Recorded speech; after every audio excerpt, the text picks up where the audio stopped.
Alright, hey YouTube, I am here today working on this 1996 GMC 1500 four-wheel drive truck. It's my truck, and I'm posting this video because I can't believe, with the tens of thousands of CK trucks out there, that there's so little information on troubleshooting the ever troublesome push-button four-wheel drive, if you're unfortunate enough to have it. It's incredibly complicated and the source of many breakdowns, at least in my experience. So let me show you what it's doing here. You see the buttons there. Now when I turn it on, all four lights come on, but then it does not indicate a position. And it is in two-wheel drive right now, but that two-wheel drive, two high lights should be on. And also it will not shift into four. It just doesn't do anything when pressed. But the fact that all the lights come on initially shows me that transfer case control module is hooked up and at least working with it. Now, fortunately, I am able to have both of these 1996 factory service manuals, book 1 and book 2. I got them off of eBay. Best investment I've ever made, because this has complete diagnostics, some schematics, down to the wire and circuit, for everything having to do with this transfer case and four-wheel drive and all the electronics. So I'm going to begin troubleshooting and hopefully document some of this that will help. So the first thing I'm going to do is run the diagnostics that are on board. On the transfer case control module, which is here, it's usually mounted, if you can see, it's usually mounted further up in the dash, but I pulled it down just because I could work, and you can see that harness there is going in. That's all the push button four-wheel drive right there. Incredibly complex, if you ask me. But there it is, and the problem could be anywhere. So first thing I'm going to do is run the diagnostics and try to do it all with one hand. So I'll be back and show you how to do that. Alright, so there's also a lot of confusion about how to properly run the diagnostics. When you have these systems, the push button four-wheel drives on these CK trucks, the transfer case control module has onboard diagnostics. When it senses a problem, it stores codes, just like the computer for the truck itself would do, but it has its own.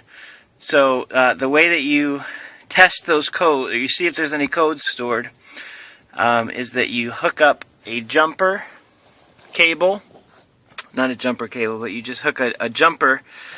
Get a good ground. That's my favorite good underdash ground that I know is good and works. Right there, and it's just a long piece of wire. And you come over here to your data link connector and hook the other end up to pin 13. So this is 9 on the bottom, 10, 11, 12, and 13 is right there. So that is going to show any codes. Then all you do is come over here, and if there are codes, they will flash on these indicators on the switch. Now that's assuming that nothing's wrong with the switch, but I don't think there is, because again I have lights that light up when I first turn on the ignition. So you just turn the key on to run and then wait and see if any lights flash on here.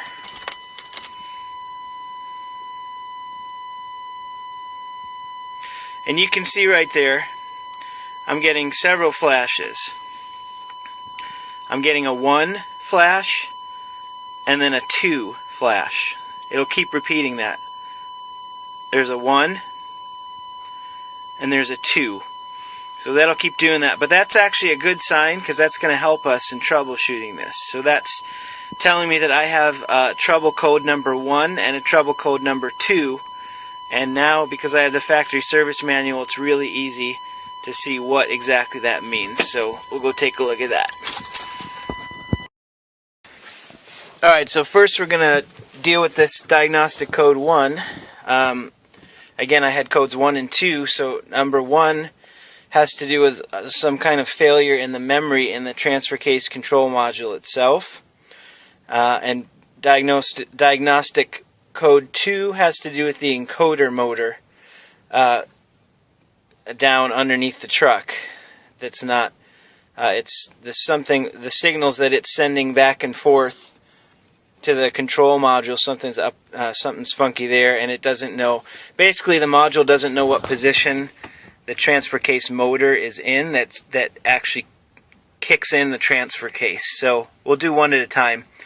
And again, guys, I'm not a mechanic, but I have the books and a good head on my shoulders, and it certainly is better than paying $1,200 at the dealership to get all this stuff done. At least I'll know a little bit more about what's going on, if nothing else. So first we're going to deal with code 1. We're going to clear it out, and the way you do that is by 5 times putting the key into run and off and waiting 5 seconds and doing that 5 times. And then we're going to test for it again.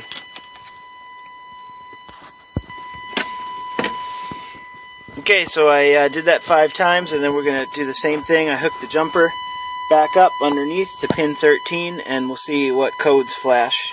Again, we're trying to clear that number 1 code just to see if there was, see what's going on with that. So,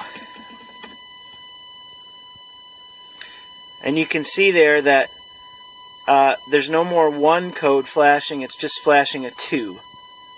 Remember before it was flashing both? Now it's just flashing 2 flashes, which means it's a number 2 code. That is awesome, excellent news that just made my day, because at least that indicates more to me that it's not a problem with this box here, which is really stinking expensive. I mean, you can get them from junkyards, $100 or so, but you don't really know what you're getting. If you do get a refurbished or a new one, I mean, you're talking $300 easy. So that's good. I do happen to be lucky because I keep buying 96 CK trucks, and so I pull parts off of the old ones before I junk them or before they rust out. So I actually do have another working control module just in case I needed it, which is good. But alright, so we're getting that flashing 2. So now we'll head back to the book and see what to do about this 2 to just further troubleshoot it. At this point, I'm really guessing that the transfer case encoder motor is bad underneath the truck. That's my guess. But we'll keep troubleshooting and see what's going on. Also, I didn't mention before, but I would get random flashing, like sporadic lights on these indicators here all the time. Like I'd shift into 4-wheel drive and it would freak out and flip back and forth between 2 high and 4 high, and one time it dropped into 4 low and just ground the heck out of something down there in the transfer case. So there's something going on, I think, with the motor. But again, before I just start buying parts and throwing them at the truck, it's good to go through all these diagnostics if you have the book that explains it all. So let's go check on the number 2. Alright, we are now under the truck, obviously. And what we're going to do is test the voltage at that connector right there. So you can see there's the front of the truck. I'm laying under the driver's side.